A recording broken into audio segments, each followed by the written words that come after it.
자, 그래서 저희가 오늘 갑상선에 대한 강의를 준비하게 됐는데요.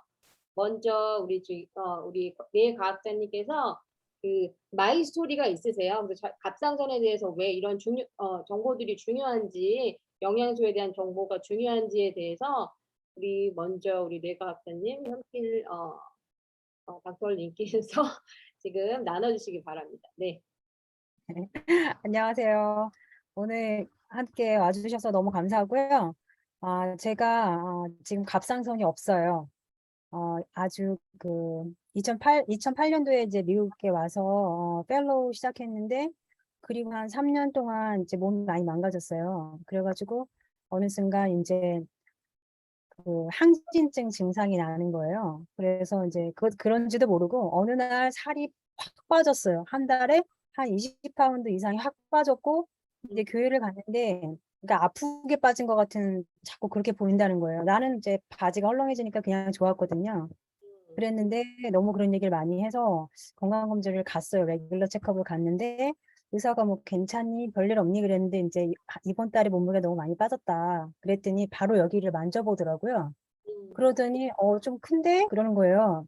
그러면서 그럼 초음파 한번 해보자. 그래 초음파 검사하고 이제 피 검사할 때 갑상선 그 호르몬 레벨 잴 수 있는 그 패널을 넣더라고요. 네. 그래가지고 쟀는데 아니나 다를까 이제 초음파에서 여기가 크게 나왔고, 음, 그다음에 호르몬 수치가 엄청 높았어요.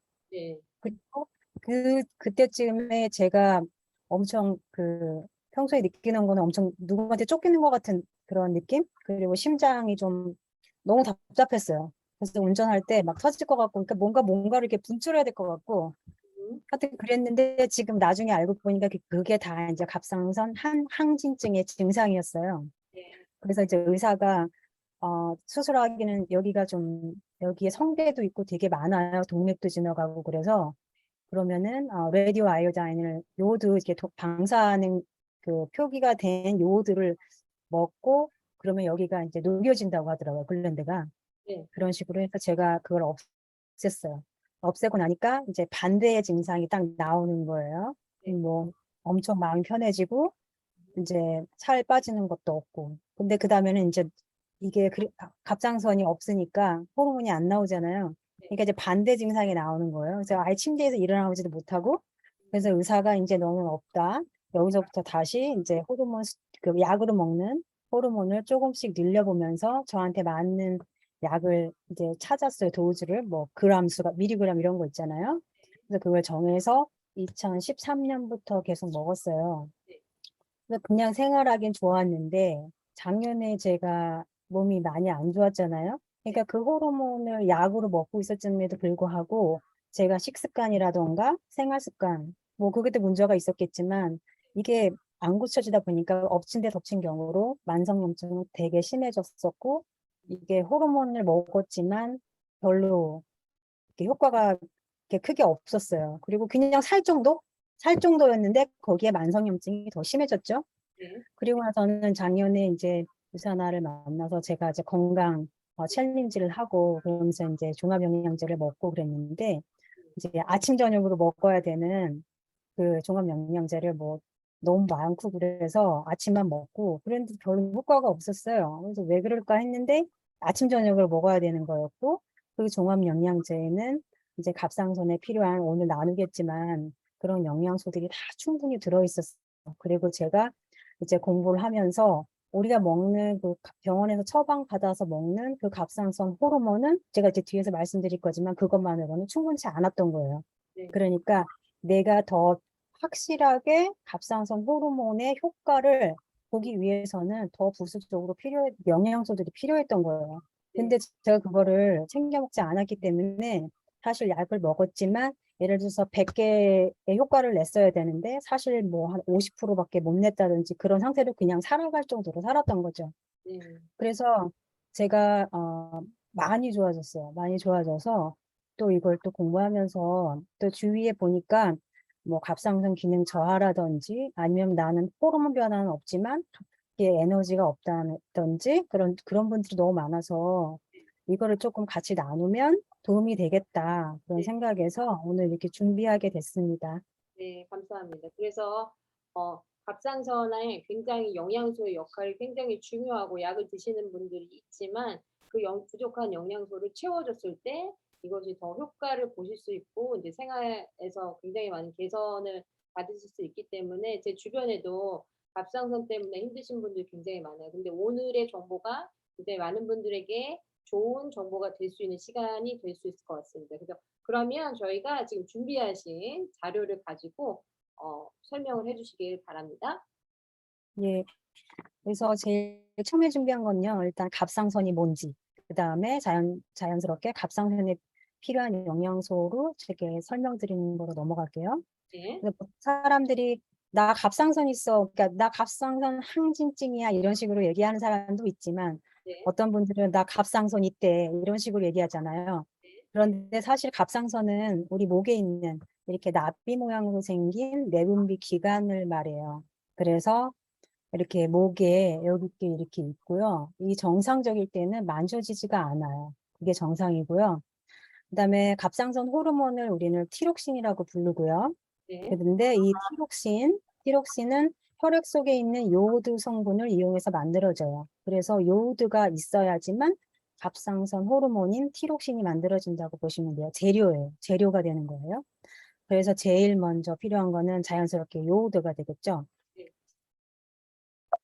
그리고 갑상선 호르몬 이 티록신의 역할이 뭐냐면요. 우리 몸의 신진 대사를 촉진을 시키고요. 그래서 죄송해요. 죄송해요. 그래서 체온을 유지시키고요. 그다음에 심장 박동, 세포 성장, 소화 조절 이런 역할을 하고 있어요.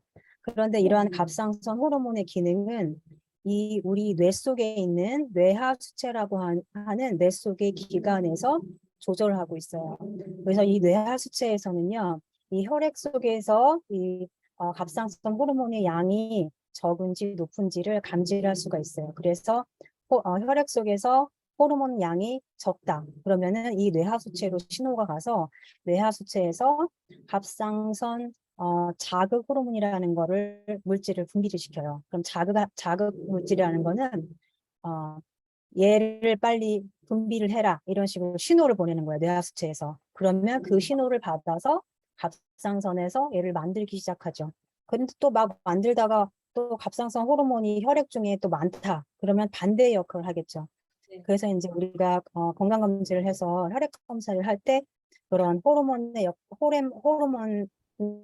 양을 재는 게 또 있고요.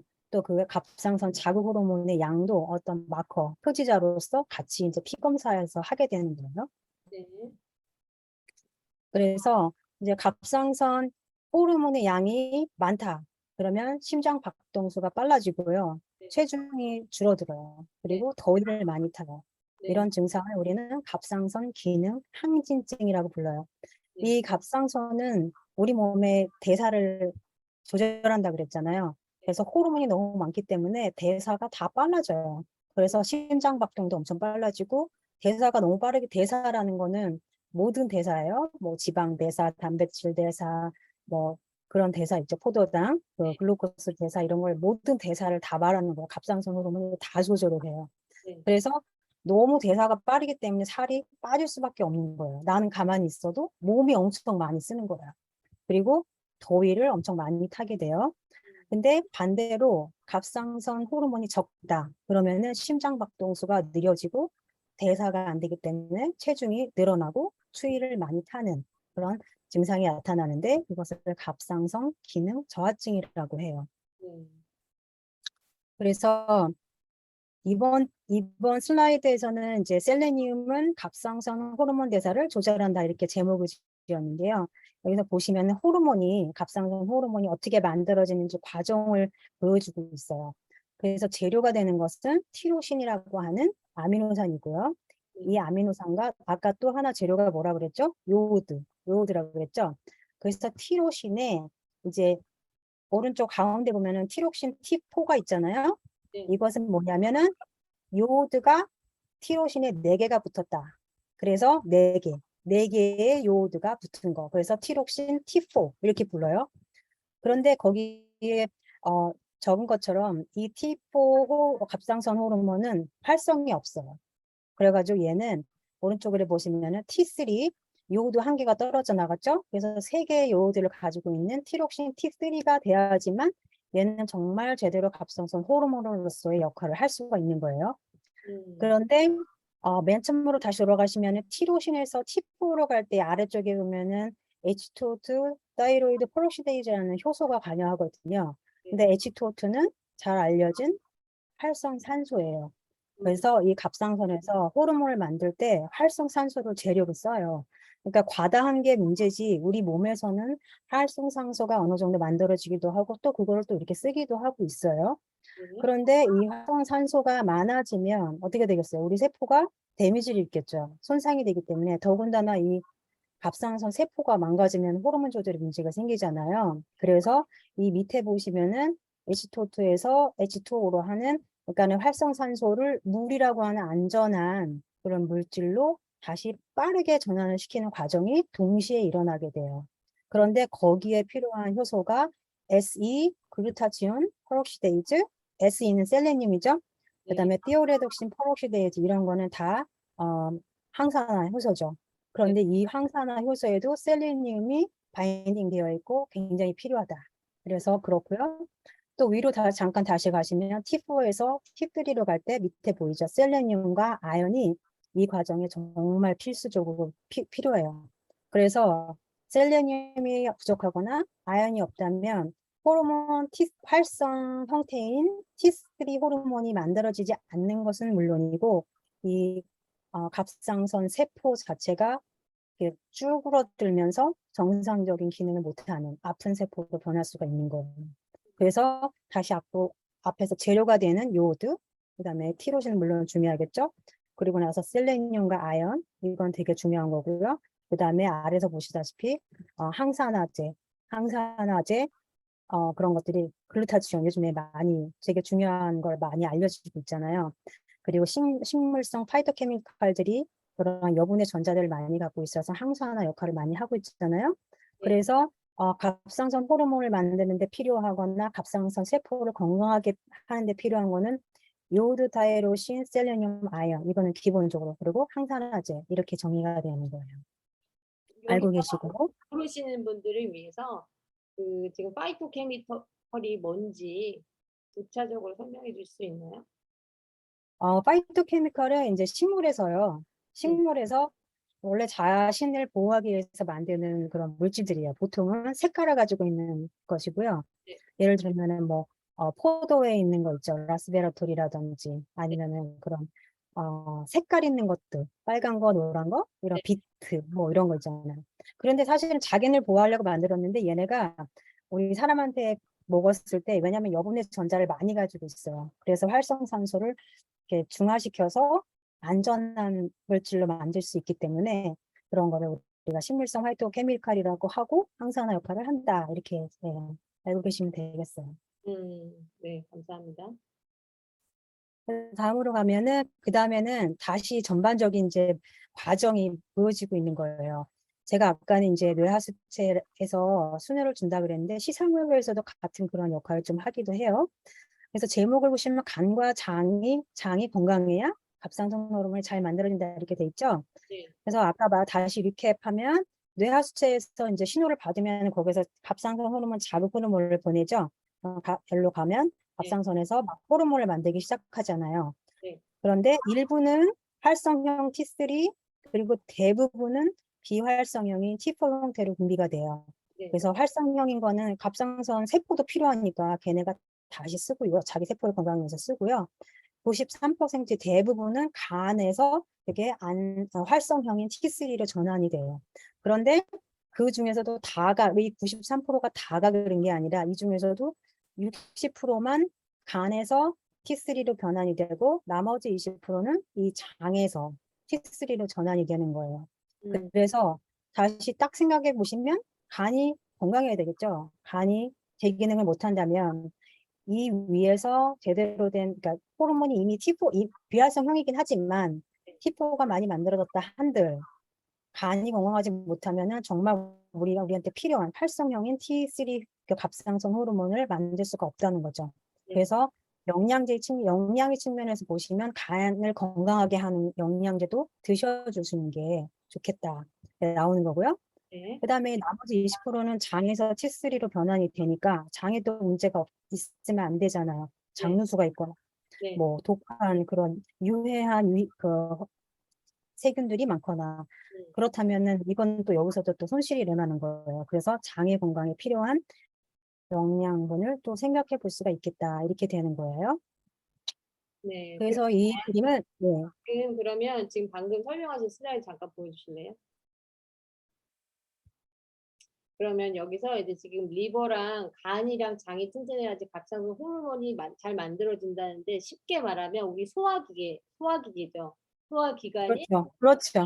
장, 간이 튼튼해야지 사실은 이 영양이 흡수도 잘 되지만 이 모든 음, 호르몬이랑 연결이 되어 있기 때문에 기억하셔야 될 거는 우리 소화기관의 역할이 굉장히 중요하고 특히 간이나 중요하잖아요. 장이 건강해야지 이런 호르몬의 그렇죠. 분석 같은 거에도 도움이 되고 또 영양의 흡수에도 도움이 되기 때문에 이것들이 모두 연결이 돼 있기 때문에 제가 상담을 할 때도 건강 상담할 때도 그래서 소화기관에 대해서 굉장히 많이 여쭤보거든요.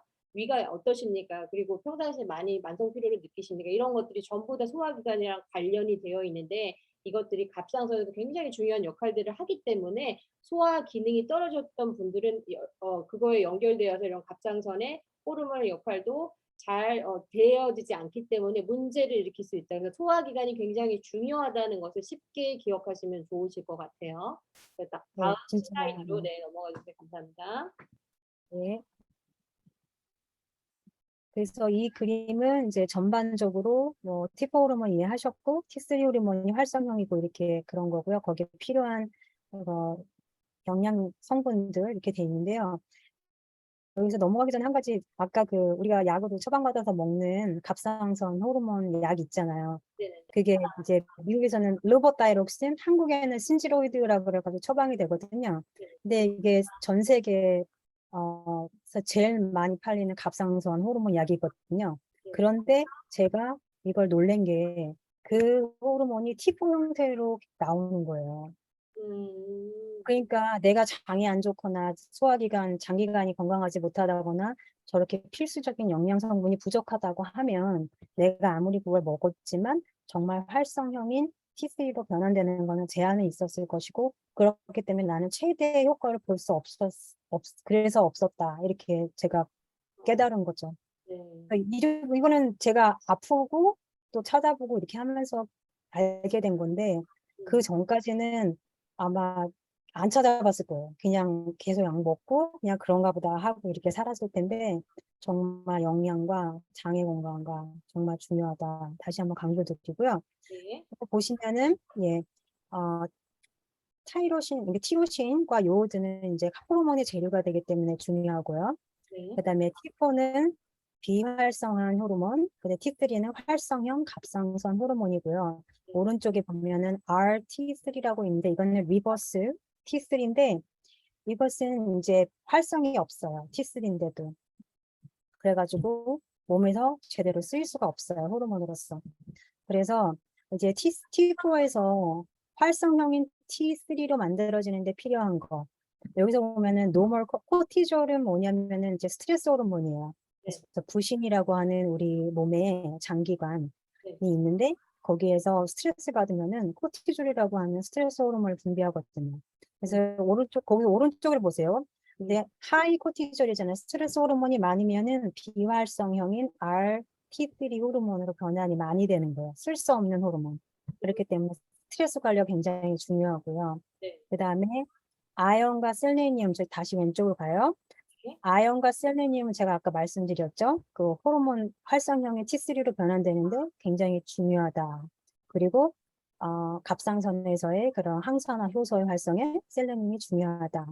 그다음에 마그네슘과 비타민 D도 이렇게 갑상선 호르몬의 균형이라든지 이런 걸 맞추는데 또 갑상선 세포의 건강에 굉장히 필요한 게 마그네슘과 비타민 D 이렇게 되겠어요.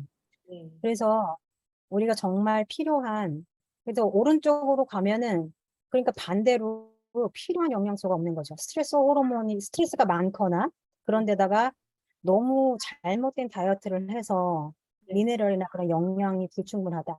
네. 셀레늄 이런 영양이 불충분하다.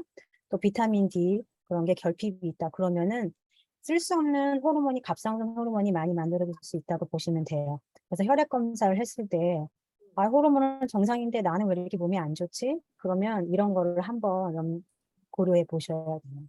음, 네. 네. 그리고 관리는 이제 항상 그 다음에는 중요하네요. 스트레스 관리는 많은 네, 진짜 중요해요. 거니까 네, 항상 신경 쓰셔야 될 것 같아요. 네.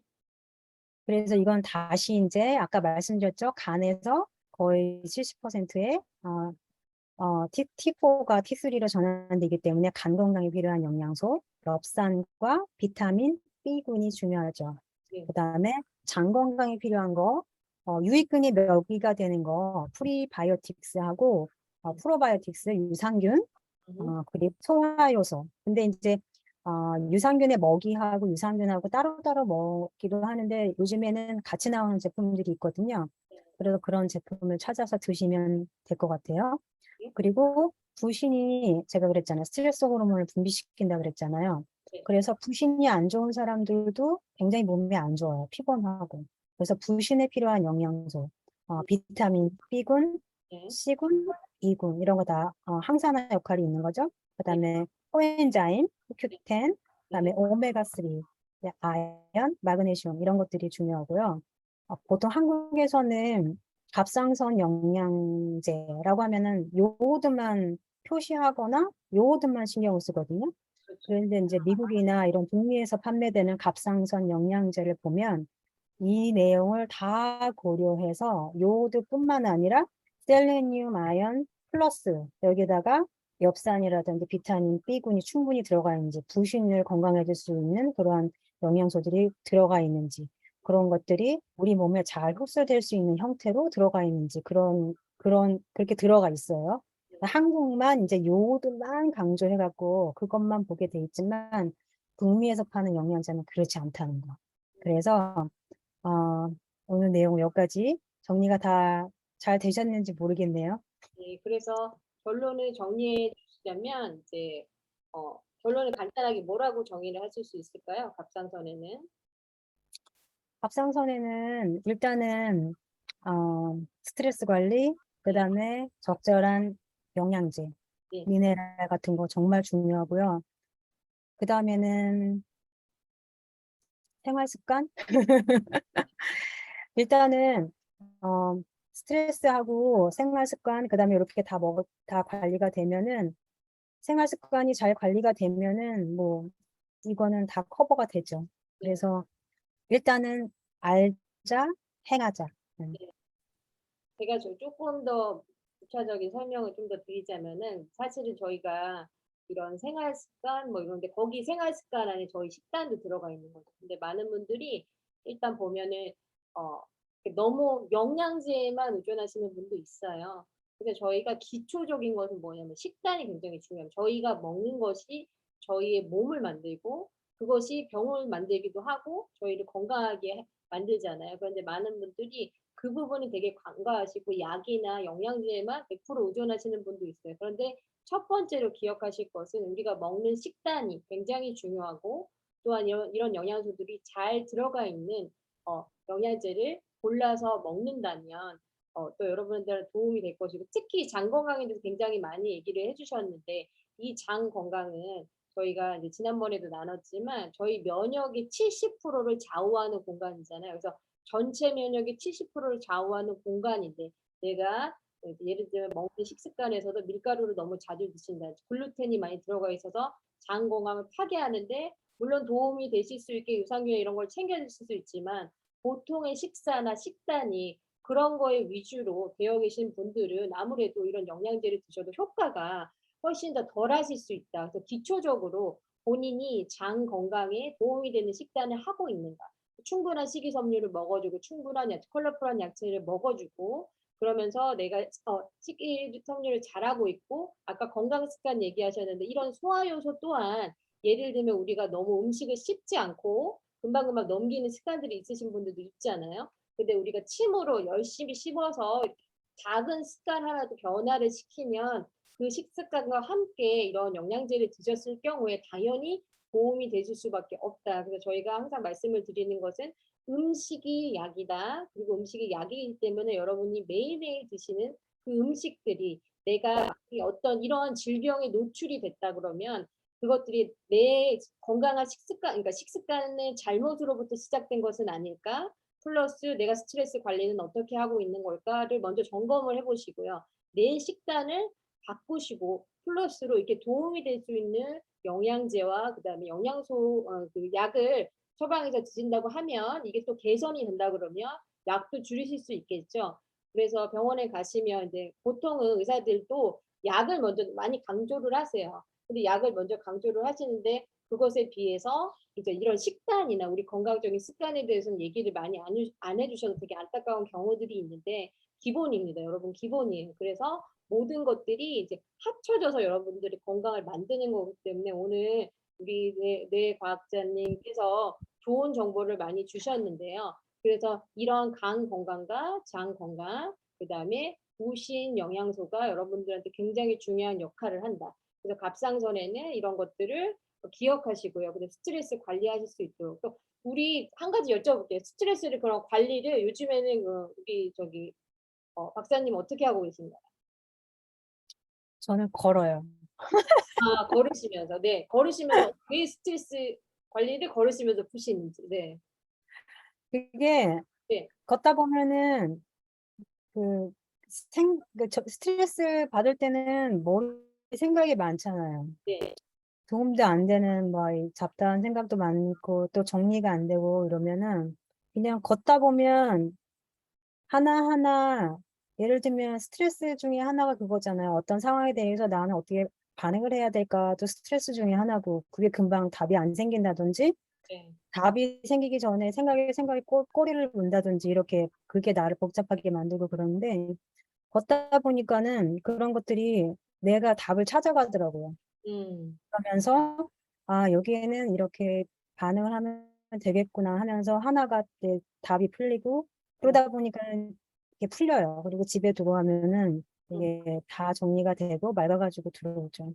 또 원래는 건강 관리한다고 제가 체력이 너무 안 좋아서 걷기를 시작했지만 지금은 이제 그게 다 정신 복잡하면 그냥 나가는 거. 제가 유일하게 스트레스 해소하는 거. 건강한 시간 방법을 찾으신 거죠. 건강한 방법을 찾으신 거고, 그래서 이렇게 박사님이 얘기해 주신 것처럼 자신만의 스트레스를 관리하는 건강한 방법을 찾으시는 게 굉장히 중요해요. 근데 예를 들어서 스트레스를 관리해서 폭식을 하신다. 그거는 잘못된 방법이죠. 많은 사람들이 그런 잘못됨을 계속해서 반복하고 계시는데 우리가 건강한 방법으로 반드시 찾아야 이게 걷는 거라든지 아니면 노래를 부르는 거라든지 자신만 아니면 책을 읽으면서 아니면 자연을 보면서 여러 가지 그 방법들이 있잖아요. 그렇기 때문에 여러분들이 자신만의 그런 방법들을 반드시 찾아가셔서 갑상선으로 제 주변에도 고생하시는 분들이 많아서 항상 상담을 많이 하세요. 그런데 이 오늘의 정말 이런 좋은 아주 정보들이 그래서 항상 자기가 먹는 것으로부터 시작이 되고 어떤 잘못된 습관으로부터 시작이 되고 플러스로 스트레스는 만병의 근원이니까 이걸 기억하시면서 오늘의 정보가 여러분들한테 도움이 되셨으면 좋겠습니다. 그래서 혹시 여기 미국에 계신 분, 지금 남아 계신 분, 미국에서 들으시는 분 계시나요? 그러면 한번 얘기를 해주시겠어요? 혹시 미국에 계신 분이 있다 그러면 여기다가 저는 지금 미국에서 듣고 있어요 라고 얘기하시는 분들이 있으면